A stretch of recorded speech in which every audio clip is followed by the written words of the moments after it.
Bruce, how you doing? Hey, Bruce, man. Nice to hear from you. Thank you very much for taking the time today. I appreciate it. Thanks for taking the call, man. We have comedy legend Bruce, and he's got a new special out right now on Netflix, I Ain't Playin. First in 15 years, is that correct? That is correct. Actually, 16 years. First, this year made 16 years. I did a special 16 years ago. But letting everybody know, people always say, man, why you wait so long? Well, I'm going to tell you this first. I'm not going to wait this long no more. I'm going to do another one in 2027. Okay. But the reason I waited, man, is because I was just touring, doing my thing, and creating new material. And I finally decided, let me do a special because I wanted to be really good and I want to be funny from the beginning to the end. And I'm going to let you know right now that's exactly what you're going to get on this Netflix special. Nice. You've been doing it for well over, are we approaching 40 years at this point? Yeah, 40 years. It's 36 years. Four more years, it'll be 4 years. Okay. Yeah. And comedy is, I don't know if this is fair to say. Comedy has changed a lot since you started, but is it more, is it more the way people receive comedy has changed? The thing is, man, back in the day, you listen to George Carlin, or Milton Berle, or Red Fox, they did comedy that you had to listen to. Now comedians are doing things that you have to see, so they're jumping around the stage, they're doing all kind of crazy animated stuff.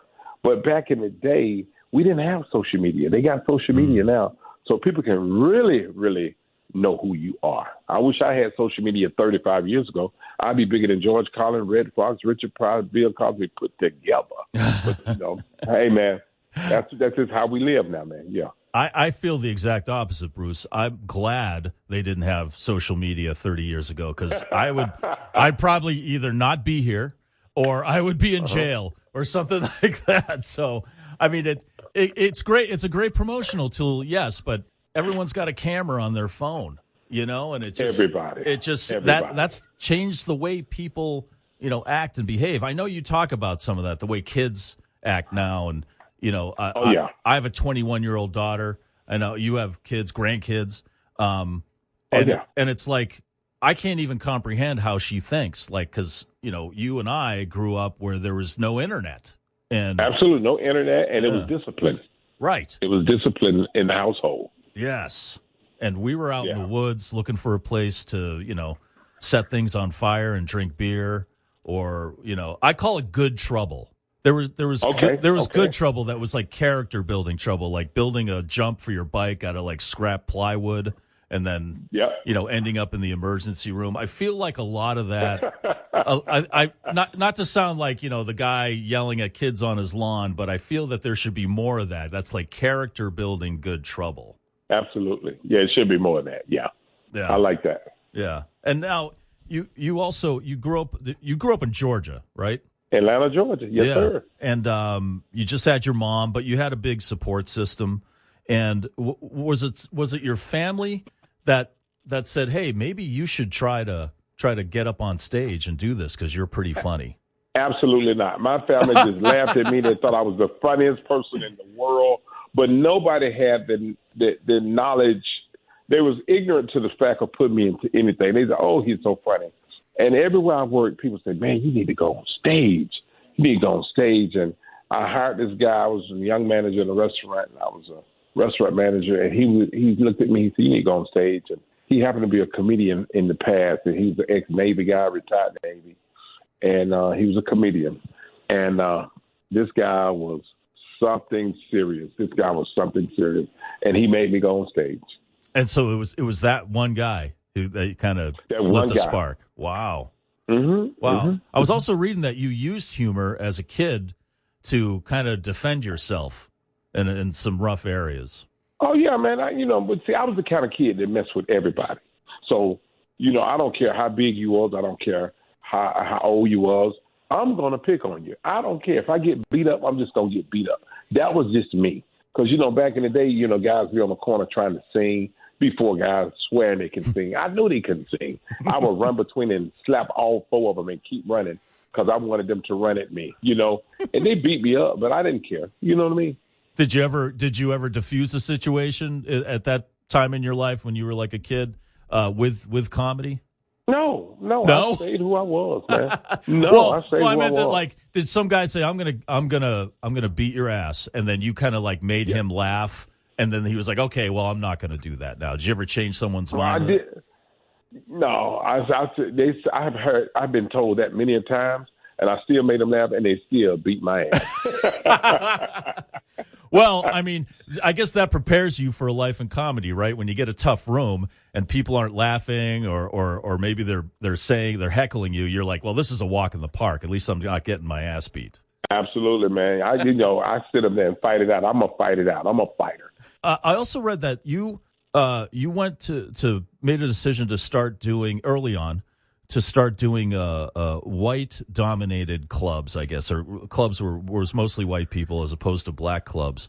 Now, pardon my ignorance. I'm not quite sure what the difference is. So what is the major difference between the two scenes? Well, one thing I found out is no difference. I thought it was a difference because I learned that funny is funny. It doesn't matter what your race and your color is. Funny is funny. But I wanted to do white rooms because it was easy for me to do black rooms. They laugh at everything. But I went to the white clubs. I wanted to make sure that I was really funny because I went to a club here. It used to be here called the Funny Bone. And I went to see Jim Carrey. It was like 88, 89. Jim Carrey was there. And I'm like, God, he was so animated. He was doing all kind of stuff with his body and flipping around and turning into a seal, and you turn into a shark, and you turn into a horse. And I'm like, this dude is good. And that was my challenge right there. But you found out after doing it that really it comes down. It's like a song. It comes down to a song. The song, if it's a great song, everybody's going to love it. And if it's a funny joke, doesn't matter who you are, you're going to laugh. Right? That's right. They're going to laugh, man. And that's what I found out. Now, you're playing at the Comedy Connection in Providence on the 20th and 22nd. You must have done that room before, I mean, in your travels. I did it I did it like 10 years ago. I think I'm there 3 days this year, and this is going to be really good for me. And I want everybody to know, if you hadn't seen my Netflix special, Ain't Playin, and if you've never seen me before, please watch the Netflix special because after you get through, you will fall in love with Bruce. and just a couple more questions, non-comedy related questions. You mentioned you worked in restaurants. I read that you were a barbecue chef.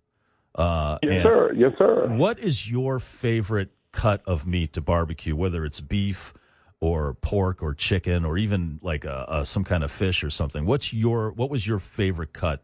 Brisket. And you like brisket? Beef brisket is really good because it's the type of beef that is really tender. You don't have to keep flipping it and flipping it. You can just leave it on the fire and let it cook. Let it simmer. Just do it for like 4 or 5 hours. It'll be tender as a mother's love. That's the challenge with doing real barbecue. It's the patience part. You know, I mean, absolutely. You also collect vintage cars. How many do you think you have? I got 10 Buicks, showroom condition. Oh, I collect old Buicks. I like old muscle cars. I got a 63 Riviera. I have a 69 Riviera. I have a 70 Riviera. I have a 70 Wildcat convertible. Oh. I have a 68 Skylark GS convertible. I have a 68 Skylark GS hardtop 6-speed. I have a 65 Skylark GS. I got a 68 Deuce and a quarter. I got everything, and they're showroom condition. Wow. Do you take them out at all, or do you just sit there and love on them and polish them with a soft cloth? Well, we do both of them. We take them out, but I don't leave them now. Now, when I take them out, I do car shows with older guys. I can't do the young guys. I can't do them too wild. They're too crazy, and they drink all the time. And I had to go with the guys, the older guys' wife be able to make cakes and cookies and, fix some food. So that's where I go. I go with the old dudes. Yeah. Awesome. All right. Well, Bruce, man, thank you so much for joining me. I appreciate your time. The Netflix special is I Ain't Playin. Watch that and then go see Bruce at the Comedy Connection in Providence. He's there the 20th through the 22nd. Man, thank you so much. I appreciate your time and answering my questions, man. Good luck to you. Hey, man, we'll see you. Take